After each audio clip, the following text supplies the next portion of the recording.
जगाची, विठू माऊली तू माऊली जगाची, माऊलीत मूर्ती विठ्ठलाची, विठ्ठला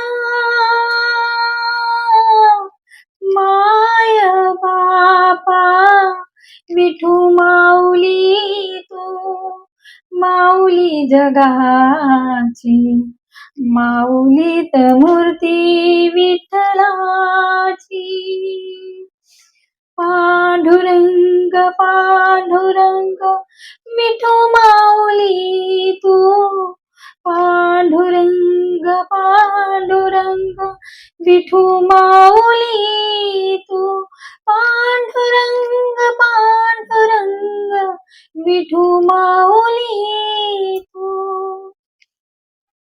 तर तुमच्या आयुष्यात सुख, शांती, आनंद आणि भरभराट येऊ दे, हीच मी आज विठ्ठल चरणी प्रार्थना करते. नमस्कार मंडळी, कशा आहात? मस्त आहात ना? मजेत आहात ना? तर नवीन दिवसाची नवीन सुरुवात तुम्हाला सर्वांना आजचा दिवस खूप छान, आनंदाचा आणि आरोग्याचा, भरभराटीचा जाऊ दे, हीच ईश्वर चरणी प्रार्थना, विठ्ठल चरणी प्रार्थना. आज ही आषाढी एकादशी आहे, तर तुम्हाला सर्वांना माझ्याकडून, सर्व तुमच्या कुटुंबांना हार्दिक शुभेच्छा. तर तुम्ही हे बघताय, आज मी एकादशीची पूजा आहे म्हणून देवाची पूजा करायची, तर मला देवपूजा सर्व धुवून मस्त छान आंघोळ घालून पूजा करायची असते.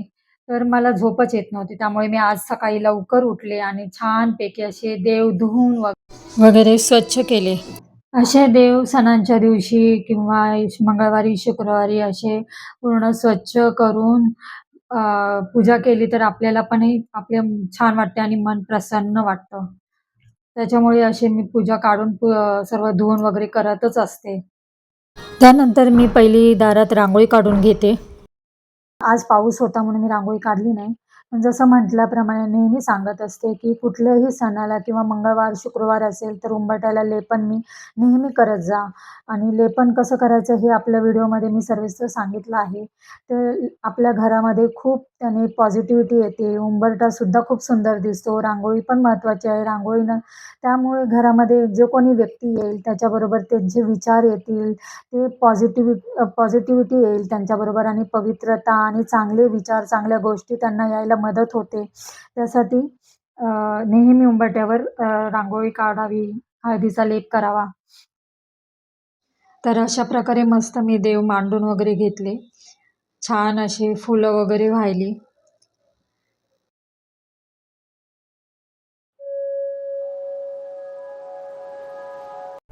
त्याचबरोबर आता बघताय तुम्ही, मी विठ्ठल रुक्माईचा अभिषेक करणार आहे. तर त्याच्या आधी पाणीचा अभिषेक केला, नंतर मग पंचामृतमध्ये दही, दूध, तूप, साखर, मध अशा 5 गोष्टींनी पंचामृत होतं. ते सर्वांनाच माहिती आहे, आपण त्याचा अभिषेक करतो. तर त्याचा मी अभिषेक करून घेतला.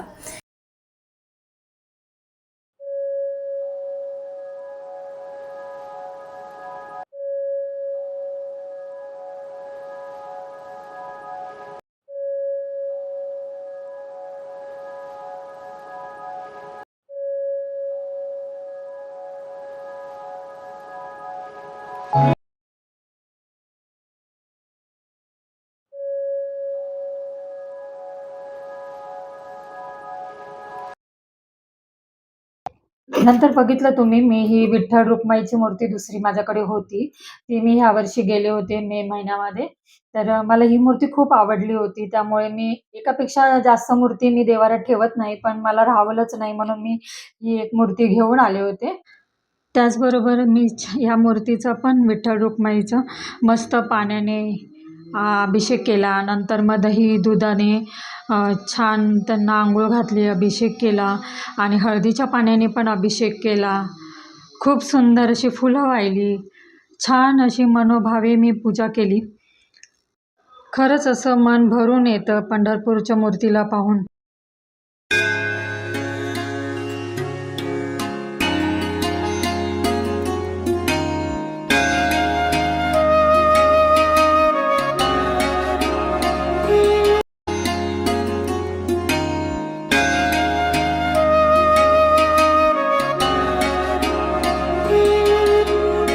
त्यानंतर पितळाची मूर्ती पण होती विठ्ठल रुक्माईची, त्यांना गंध लावला. आणि एक श्रीकृष्णाची बाळमूर्ती होती.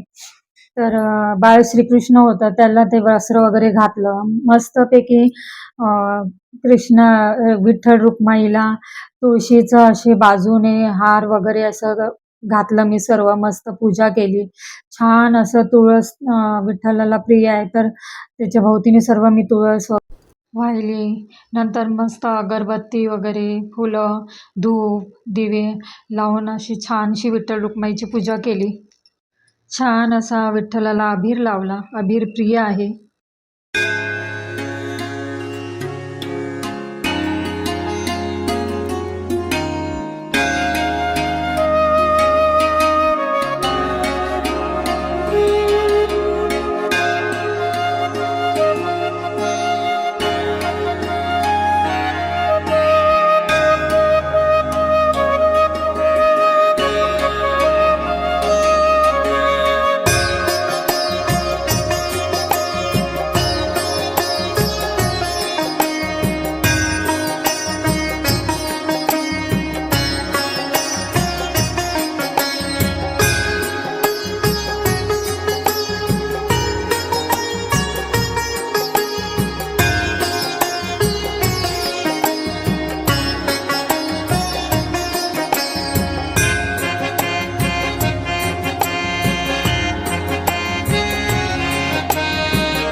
देवाऱ्यात पण देव सर्व मांडून घेतले.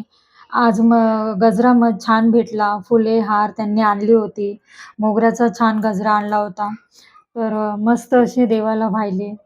तर त्याच्या वासाने छान प्रसन्न होतं, वातावरण खूप छान वाटतं. तुम्ही पण नक्की करत जा. मंगळवारी, शुक्रवारी मोगऱ्याचा गजरा आणत जा आणि देवाला वाहत जा. तर ही माझ्या कुलस्वामिनीची काळूबाई आहे, कुसुंबीची काळूबाई. तिला पण मस्तपैकी अशी वेणी, फूल वगैरे घातलंय. प्रत्येक वेळी वेणी वगैरे मी घालतच असते. त्याच्यामुळे खूप आपल्याला समाधान वाटते, प्रसन्नही वाटतं मन. तर मी असं नेहमी पूजा करत असते. पण आज जास्त पूजा वगैरे दाखवली नाही, कारण खूप व्हिडिओ मग लाँग झाला असता. छान मस्त असं कापूर, धूप वगैरे जाळला, अगरबत्ती वगैरे लावली, फुलं, छान हार घातला. तर मस्तपैकी अशी माझी पूजा आज झाली. विठ्ठल रुक्माईची पण पूजा झाली.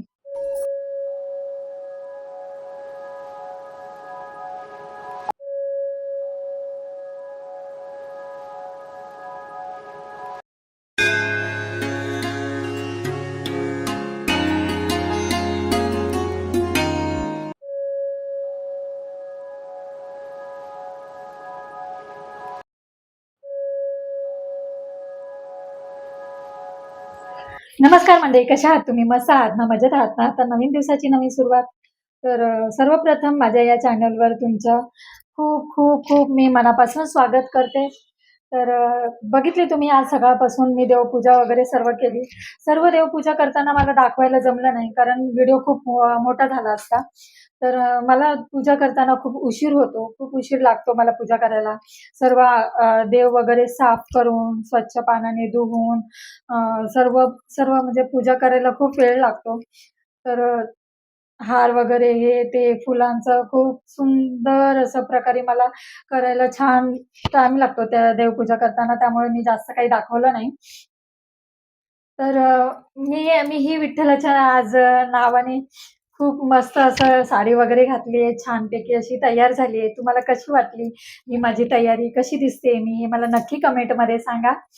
तर आजचा हा पंढरपूरमधील आजचा हा दिवस म्हणजे आषाढी एकादशी हा खूप पवित्र दिवस असतो. त्या दिवशी पंढरपूरमध्ये जल्लोष खूप अ, प्रसन्न वातावरण आणि जल्लोष आणि वारकरी खूप गजबजाट असते. विठ्ठलाचा नामांचा गजर असतो आणि तिथलं वातावरण म्हणजे अप्रतिम खूप प्रसन्न असतं आणि त्या वातावरणात एकदम तल्लीन होऊन सर्व वारकरी पायी चालत असतात आणि पंढरपूरला येतात. महिनाभर आधीच ते वारकरी पावसाळा असो, काही असो, वारी करत असतात आणि आज तर ते तिथे खूप गजबजत असतो. आम्ही लहानपणापासून म्हणजे मला आठवते, मी लहानपणी वडाळ्याला जायची माझ्या आत्याबरोबर. तर तिथे विठ्ठलाचं दर्शन घ्यायला दरवर्षी जायची. पण मी आता ह्या मागच्या मे महिन्यातच मी गेली होती पंढरपूरला. खूप वर्षाने गेली होती. अ, तर मला खूप छान वाटलं, खूप प्रसन्न वाटतं तिथे गेल्यावर मन भरून येतं.